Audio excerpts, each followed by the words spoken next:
rocket technician Daniel Fry claimed he witnessed a UFO landing near the White Sands Proving Grounds in New Mexico. He was invited aboard and received a message for mankind. The most significant experience that I had is probably the finding out of the major purpose for this invasion, so to speak, was to keep this planet alive, that we're approaching an area of controversy which could result in the displacement of all humanity, because we had learned how to do that without learning how to get along with each other. Later, Fry shot some films of unknown flying objects. Contactees and UFO enthusiasts met regularly at the giant rock in the Californian desert, at the site where contactee George Van Tassel claimed to have met space people, and where he later built, allegedly under their instruction, the Integraton, a generator to reactivate human cells and to charge them with cosmic energy, as claimed by Van Tassel.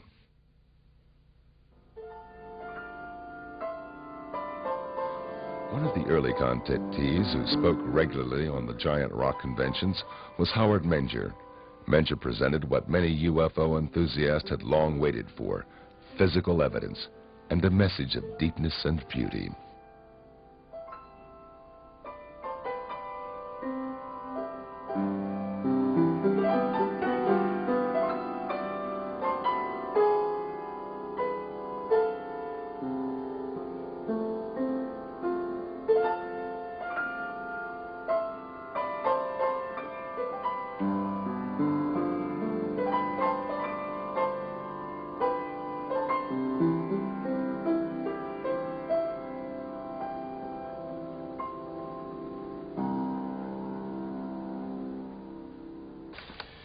I was inspired by a trip to New York State in the Catskills. I was on my way up there under some kind of control. It seemed almost like the wheel was moving by itself. I know it sounds strange, but it's true. And I reached an old cabin in the woods, and inside there were what I considered to be aliens. They were not from this world, as far as I could see. They're very angelic people. And they had all kinds of instruments in the cabin, all types of electronic, like what we'd call pianos and organs. And on the wall, they had a 1-inch thick 2x2 television screen. And they could move it anywhere they wanted to. I think we're getting that nowadays. We're getting into that now, 35, 40 years later. But I went in there and they showed me the instruments, the musical instruments, and I expressed the wish that I wished I could play the piano. And they said, well, maybe we can help you. I don't know what they did, but I could sit down after that visit to the cabin, after meeting these wonderful people, and I could play anything by ear. I think it all began when I was very young, approximately 10 years old, in the early 30s, when I went up into the woods, as I often did, and saw a beautiful lady on a rock with a stream going by.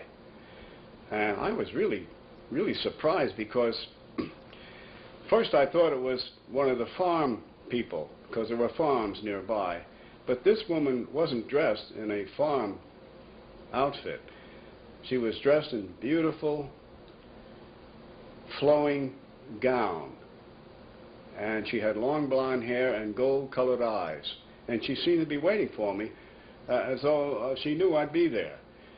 And when she spoke in perfect English and a beautiful voice.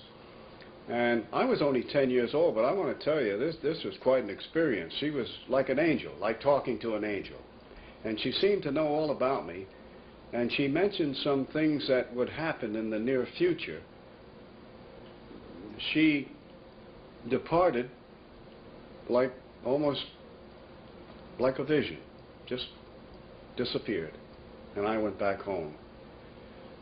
I didn't talk about it for weeks, not even to my brother, who often went up in the woods with me. We saw discs in the sky, my brother and I, during that period, that same period. And as time went on, some of the things that she had predicted were coming true. They continued from the girl on the rock right on up to the very significant ones in 1956, when the craft came in, these huge 40 to 50 foot craft, and they carried these beautiful angelic aliens. And of course, at first I wasn't ready for any of this. No cameras, no recording equipment, no witnesses. But after that, I prepared myself with cameras, witnesses. I had witnesses. I was taking a movie on one incident in 1956 in High Bridge, New Jersey, where a craft was coming in. It's in my new book, the High Bridge incident. The pictures are in there.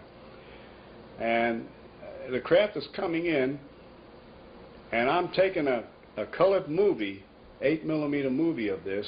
I have several witnesses from the local area, and also a federal agent from the Bureau in Newark, New Jersey, was standing right next to me. I was filming a craft coming in. The door opens when it landed, and two men got out. One went to the left, one went to the right, and then a beautiful lady got out. But she had a type of spacesuit on. And she walked toward me, and when she got about 25 or 30 feet from me, she didn't say a word. And she touched something shiny on her belt. And that shiny thing got bigger and bigger and bigger, and finally enveloped her whole body to where I could see her body as a light form. And then it disappeared. And I was really surprised.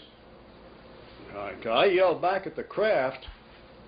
I said, "Where did she go? Where is she?"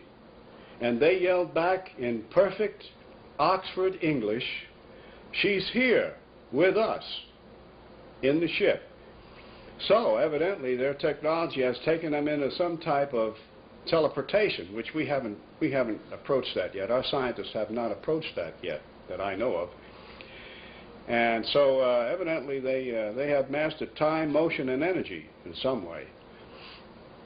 Shortly after that, the two men went in the craft, the door closed, and it silently rose and left the area.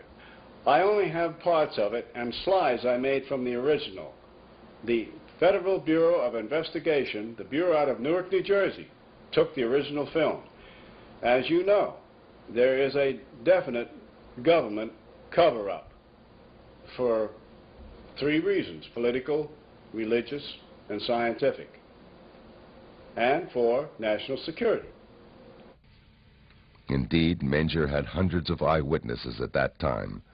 Psychiatrist Dr. Berthold Schwartz spoke with about 40 of them and became convinced that Menger's contacts were real experiences.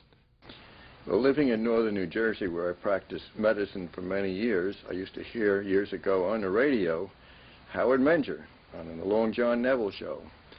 And I was quite interested, to put it mildly. How could someone make these statements and make all these claims and these other things going on?